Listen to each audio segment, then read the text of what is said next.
Yes, get in. The Premier League is back. Thank goodness. I can't wait for this season. I actually am looking forward to this season. I feel personally it's going to be an unpredictable season. It's going to be lots of twists and turns this season, but we'll see what happens. Hi everyone, my name is Seth from Irons United. Like I said, good to be back. I'm coming with my new show for the channel. It's called Premier League Predictions, where I'll be talking about just all the games that's happening each week and just give my thoughts and my predictions. So yeah, on to it. We're going to kick off our Friday night game with Liverpool versus Norwich. Norwich newly promoted, been back in the Premier League since the 2015-16 season. Liverpool looking to bounce back after an epic season, getting 97 points but still finishing second, which I feel is unreal.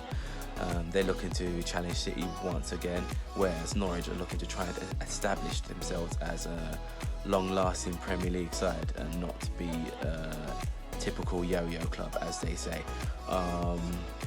The last time they met was an absolute epic game. It was the 5-4 game, which Liverpool nicked it late. Adam Lallana, do you remember that game? And yeah, Liverpool and Norwich have a head-to-head record, 16 games. Liverpool winning 11, Norwich winning twice, and 3 draws. For me personally, I feel that Liverpool is going to be too strong for them going forward. I don't think Norwich will be able to handle it. I think Liverpool just break them down slowly. For me personally, my prediction will be a 2-0 win for Liverpool. On to our afternoon kickoff on Saturday between West Ham and Manchester City. Manchester City are champions, yep. And we always struggle against Manchester City most of the time. You can tell by the head-to-head record.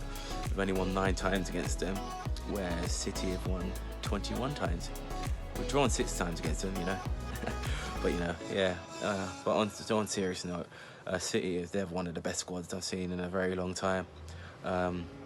Just a complete squad. Just defensively, they seem solid. Midfield, they just got ridiculous midfield power, and then going forward, they're just ridiculous as well. With us, West Ham, bringing in the likes of Haller and Forners, and having Lanzini back and Wilshere, that could help us. I feel it's going to be a close game, in my opinion, but I think Man City will overwhelm us completely, and it will be a 2-1 win for Manchester City. Yeah, on to one of the Saturday games. It's between Bournemouth and Sheffield United. This is actually the first time they've playing each other in the Premier League. The last time they've met each other was back in League when they were both in League One, and that was in 2012-13 season, and Sheffield United took the 1-0 win. For me, I think Bournemouth's style of play will trouble Sheffield United. I feel personally that Sheffield United have not strengthened for the Premier League.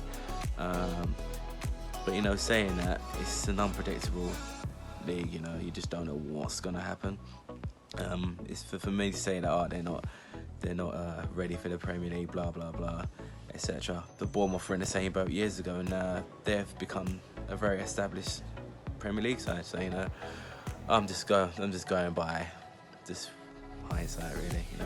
But for me personally, I feel that Bournemouth are just gonna completely maul them. I think it's gonna be a 3-0 Bournemouth win. On to the next game between Burnley and Southampton.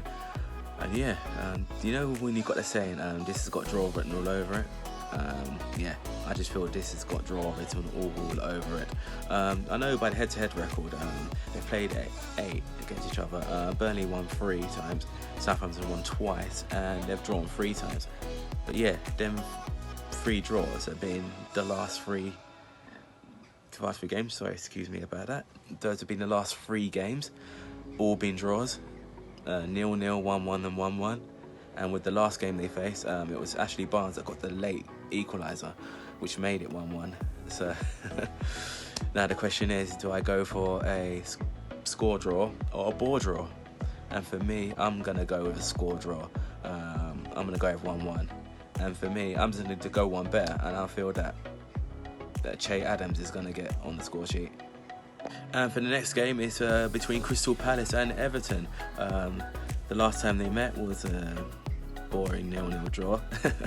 Yeah, my mate actually is Everton fan as well. He went to the game. I actually met up with him after the game, and he was just saying how terrible the game was. He just said, I don't know why I went, but it was a good little reunion. But yeah, anyway, enough of that. Then a head-to-head record. Crystal Palace and Everton have faced each other 20 times. Palace have won 5 games and Everton have won 9 times, and there's been 6 draws.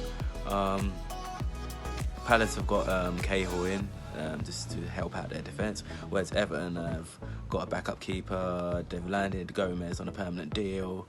They've got Delphin as midfield cover, and they've brought in a young striker from Juventus called Moise Kean. Well, I think he's a very, very promising striker in my opinion. And I think also they're going to probably use Richarlison as a striker as well. Yeah, with my prediction, I'm just going to go with 2-0 Everton win. Yeah, on to the next game, which is between Watford and Brighton. Both have met a couple of times, Watford winning once and Brighton winning once, and the other 2 have been draws, which the last game was like a 0-0 draw. Nothing much can really be said about that.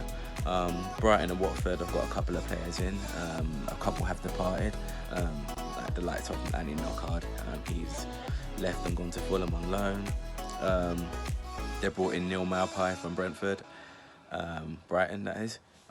It seems that Watford brought in Dawson from West Brom, I believe, and they've seemed to keep Decore, which is a big booster, I believe. For me, I think it's going to be a scrappy game. Can't really say too much about it. I just don't think nothing much is going to happen in this game. It's going to be a close, scrappy game, but I feel that Watford are going to nick it 1-0. On to the last of our Saturday game, which is the evening kickoff between Spurs and Villa.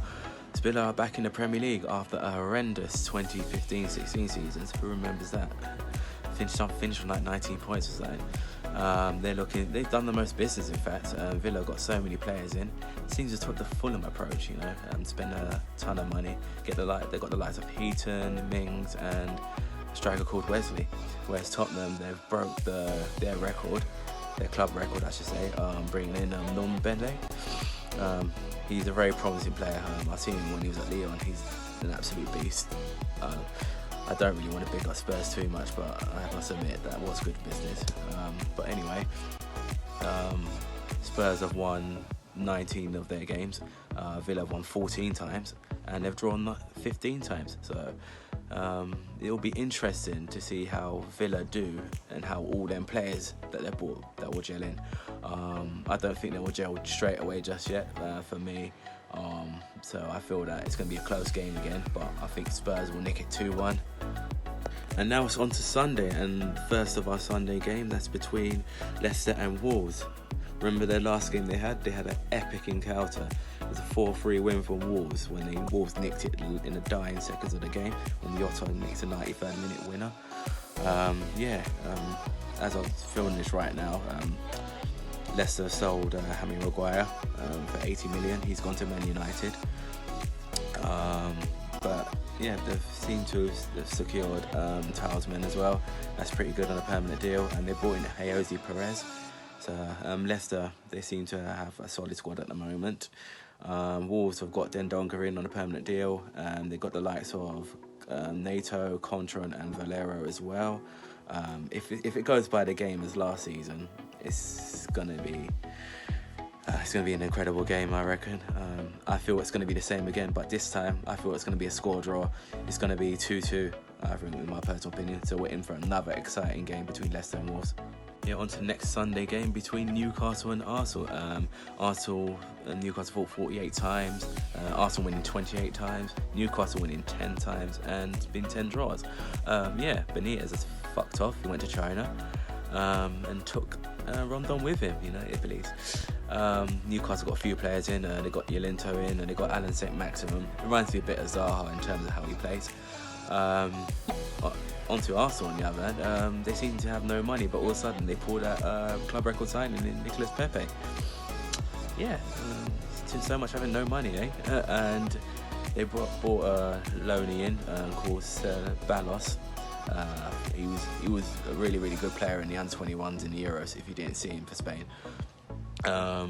they're bruising at the attack, but they seem to not sort out the defence.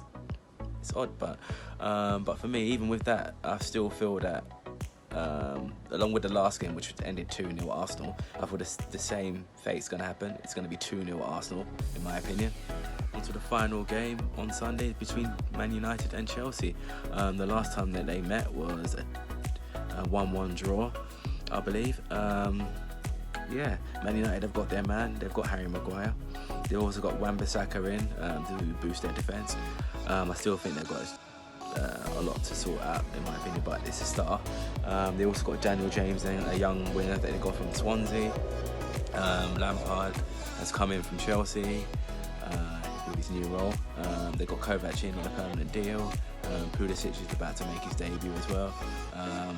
And with the strike force, they got. I think it seems that Tammy Abraham is going to step up. It seems. They've also got Giroud as well. So it's going to be interesting how that pans out. Will Hudson-Odoi be ready? Will Loftus-Cheek be ready? Who knows? But for me, it's going to be a very, very tight game. And I can see it going Chelsea's way. I can see it being 2-1 Chelsea. And that wraps up the first week of Premier League predictions. It's so good to have the football back. It really is. But yeah, obviously us being a West Ham fan, we didn't have the best of pre-seasons. And then we're going to facing Manchester City. They always seem to turn it on us every single time. But I'm hoping this Saturday, just for the one off that my prediction doesn't come true and we actually pull something out the bag. If we do, I'll be absolutely buzzing. I'll be at the game Saturday. If you do see me, just have a chat with me, have a beer, etc. I need to talk to you, just follow me, man. Like I said, just follow ING United down below, follow myself down below, and we can get the general chatting going as well. Get your predictions, get your thoughts, and hopefully we get something on Saturday. Come on, you Irons.